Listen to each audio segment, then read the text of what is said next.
Hello viewers, কেমন আছেন সবাই? বেশ কিছু গুরুত্বপূর্ণ বিষয় নিয়ে কথা বলবো। আপনার কি আগের মতন রিলস ভাইরাল হচ্ছে না? বা আগের মতন ভিউ পাচ্ছেন না? বা অনেক দিন হলো আপনার কনটেন্টটা সবার কাছে পৌঁছচ্ছে না?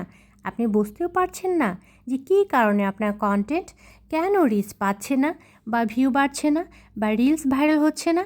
এই বিষয়গুলো নিয়ে আজকের ভিডিও টপিক। মিস করবেন না বাকি 3 মিনিট। বাকি 3 মিনিট হতে পারে আপনার জন্য অনেক বেশি গুরুত্বপূর্ণ। এই সমস্যা ফেসবুকে খুব গোপনেই কিন্তু ঘটে। আপনাকে ফেসবুক কিন্তু বলবে না ঠিক কী কারণে আপনার প্রোফাইলের রিচ ডাউন হয়ে গেছে, বা আপনার প্রোফাইলে গিয়ে ওইরকম কোনো দিক নির্দেশনাও কিন্তু পাবেন না, বা সাপোর্ট ইনবক্সে ওইরকম কোনো মেসেজও কিন্তু পাবেন না। ঠিক কী কারণে আপনার রিচ ডাউন? ফেসবুকের ভাষায় এটাকে বলে শ্যাডো ব্যান বা হিডেন রেস্ট্রিকশন। এবার মনোযোগ দিয়ে একটু কিন্তু আমরা শুনতেই পারি। শ্যাডো ব্যান হলো আপনার প্রোফাইলের রিচ আগের মতন থাকবে না, একটা নির্দিষ্ট নাম্বারে যে রিচটা আটকে যাবে। ইভেন আপনি যখন হ্যাশট্যাগ দিয়ে আপনার কন্টেন্টটা সার্চ করবেন তখনও কিন্তু আপনার কন্টেন্টটা আসবে না। অনেক সময় আপনার প্রোফাইল মনিটাইজেশন কিন্তু লিমিট করেও দেওয়া হয়। শ্যাডো ব্যান হলে আমরা কিভাবে পরিত্রাণ পেতে পারি, করণীয় কী, সে সম্পর্কে একটু ধারণা দিই। প্রথমে যে কাজটি করবেন, পেজ সেটআপে গিয়ে কোনো রেস্ট্রিকশন আছে কি না চেক করবেন। 5 থেকে 7টা দিন আপনাকে পোস্ট বন্ধ করে রাখতে হবে।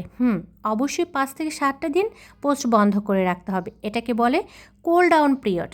এই টাইমে আপনি কোনো রকম পোস্ট করবেন না, বা করলেও কোনো হ্যাভি কন্টেন্টে পোস্ট করবেন না। শর্ট কন্টেন্ট পোস্ট করবেন, লাইক শুভ সকাল, শুভ বিকেল, এই ধরনের কোনো পোস্ট করবেন।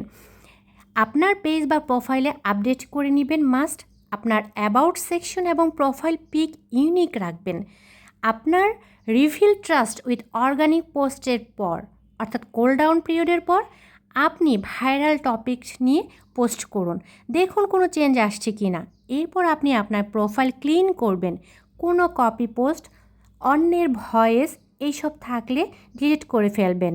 অন্যের কোনো গান এরকম কোনো পোস্টে যদি দিয়ে থাকেন কোনো রিলসে বা ভিডিওতে, সেগুলো একদম ডিলিট করে আপনি ক্লিয়ার রাখুন আপনার প্রোফাইল।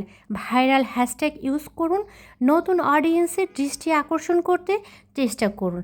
ভিডিওতে অবশ্যই হুক ব্যবহার করবেন, স্পেশাল কোনো একটা ওয়ার্ড যেটার মাধ্যমে আপনার ভিডিওয়ে আপনার অডিয়েন্স আকর্ষিত হয়। এটাই কিন্তু ভিডিওয়ে হুক ব্যবহার। অনেকেই আপনারা জানেন আবার নাও জানতে পারেন হুক সম্পর্কে। একটা আকর্ষণীয় ওয়ার্ড দিয়ে আপনার ভিডিও ক্যাপশন তৈরি করুন, যে ওয়ার্ডের মাধ্যমে আপনার অডিয়েন্স আপনার ভিডিও প্লে করতে বাধ্য হয় এবং ভিডিও দেখতেও বাধ্য হয়। শ্যাডো ব্যান যেতে কতদিন সময় লাগতে পারে এ সম্পর্কেও কিন্তু কোশ্চেন আসে। সে সম্পর্কে বলতে গেলে 7 থেকে 15 দিন, অনেক সময় 90 দিনও কিন্তু লেগে যেতে পারে। অনেক সময় এই টাইম আরও বেড়ে যেতে পারে। কন্টেন্টে ভয়েস বা কোনো একটা যদি আপনি অন্যের কিছু ইউজ করে থাকেন, আপনি এখনও সময় আছে, সেটাকে ক্লিন করুন। সাপোর্ট ইনবক্সের যদি কোনো আপিল অপশন এসে থাকে, আপনি আপিল করতে পারেন, অর্থাৎ ফেসবুকের কাছে আপনি আবেদন করতে পারেন আপনার কন্টেন্টের জন্য।